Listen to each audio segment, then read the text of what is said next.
Mike Harris was cutting into schools and attacking teachers. I was walking the line with teachers, with my wife, with our two-week-old baby. So don't tell me about respecting education. We're an education family. To come up and to say those kind of untruths just to try to support one political party is absolutely unacceptable.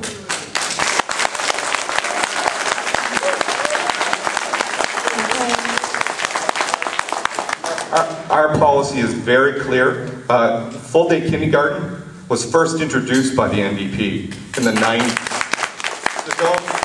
So again, don't try and warp things and change things just to suit a political argument. Our platform is clear. We're funding our schools right now on $1997. That's the problem. That's why we're seeing problems in education. We're committed to changing that funding formula, particularly for rural schools. And we have schools in this area that we see problems with. Tech, for example, is not fully funded under the funding formula right now. So there's a school just up the road that has a problem because that's not fully funded. So things are not perfect in education on the funding side. We've got a really good curriculum because we've got teachers who work really hard day in, day out to teach our kids. But the funding side has got a big problem that hasn't been addressed for more than a decade now. Thank you.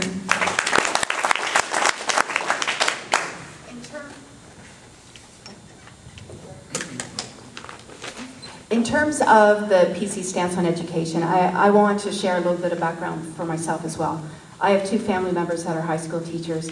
I have the youngest in our household is in her 4th year of university, majoring in mathematics and biology, looking forward to a career in teaching as well. So teaching is very important in my world, and our leaders actually, his father retired as a principal, his mother a teacher, his sister a high school teacher as well.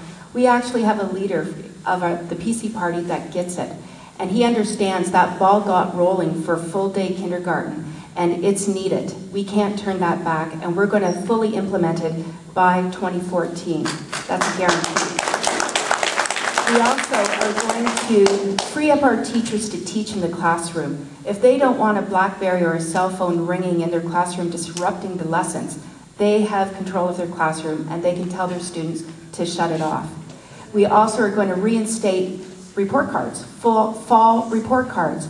And I know there will be mixed feelings about that from a teacher perspective, but my goodness, this world is based on performance measures. And if we don't know how our young people are doing in the fall and have to wait till Christmas time, that's a huge gap that can't be recovered. And I think it's fair to say when the equivalency test results came in and the results for the math standard was lower than the Ontario government expected, there was a light bulb go on there. We need performance measures as well. Thank you. Okay. You know what? The best predictor of future behavior is to look at past behavior. 26 million school days were lost by the previous government. Think of that in the context about the children that went through the system. Well, those were my kids.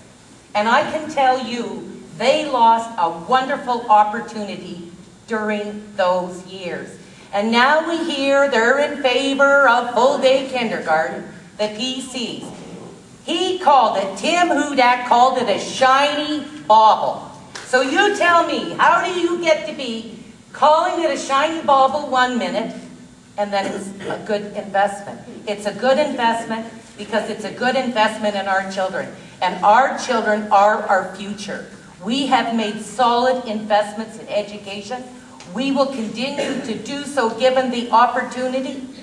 And those investments will pay off for Ontario, because we will have the high-skilled workforce that the rest of the world will come and embrace and want them to be a part of their economy. We have demonstrated our investments.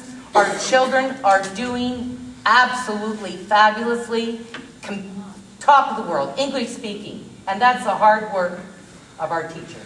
Thank you.